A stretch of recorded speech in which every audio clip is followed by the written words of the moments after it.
So, Jim, of these two movies, Silent Hill and Silent Night, Deadly Night, which of the two do you prefer? You might actually be surprised, but I prefer Silent Night, Deadly Night. I'm not surprised because I've seen Silent Hill. Because I also prefer Silent Night, Deadly Night.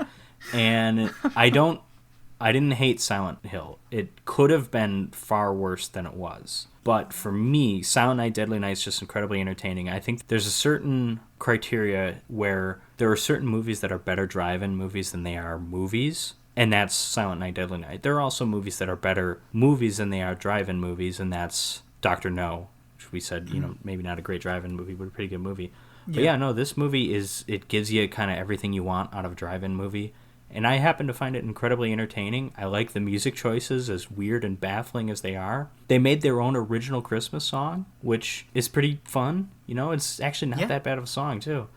No, Yeah, I mean, it's so a I little spooky, like this but I movie like a it. lot.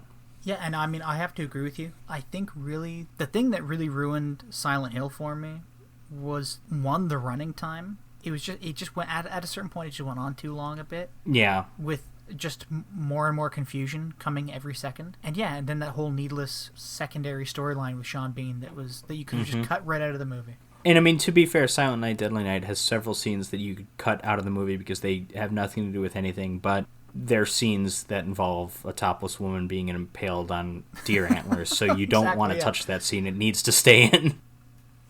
All right, so these two movies together, Jim, how do you think this works as a double feature? Well, we've already kind of talked about how we don't think Silent Hill would be a good drive-in movie, but if it had to be, I don't know. I'm not really feeling either of them together. I'm tempted to say this is a decent double feature, really on the strength of the second movie. I think Silent Night, Deadly Night is just like a perfect second feature in a drive-in double feature.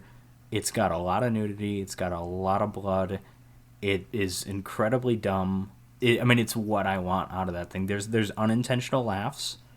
Yeah. Like the scene where the guy gets beheaded sledding is very Yeah. funny to me.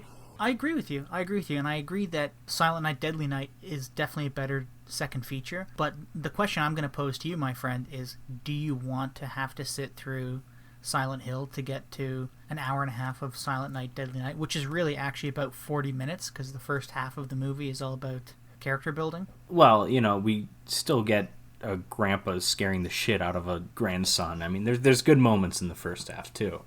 Okay, yeah. But and the montage is like the best thing I've ever seen. So I will say that I don't think Silent Night, Deadly Night is just the second half.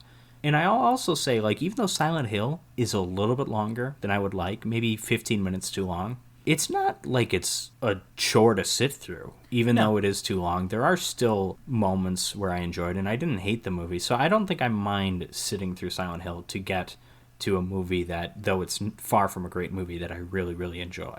So I'm going to say this is a decent double feature, not a great one. Now, and see, while I like Silent Hill, and while I think Silent Night, Deadly Night is more enjoyable to watch, and again, as I've already said, I like the first half a lot, and I think Billy's a tragic character. On the whole, I like them both, but I would not pay money to go to a drive-in and watch these two playing together.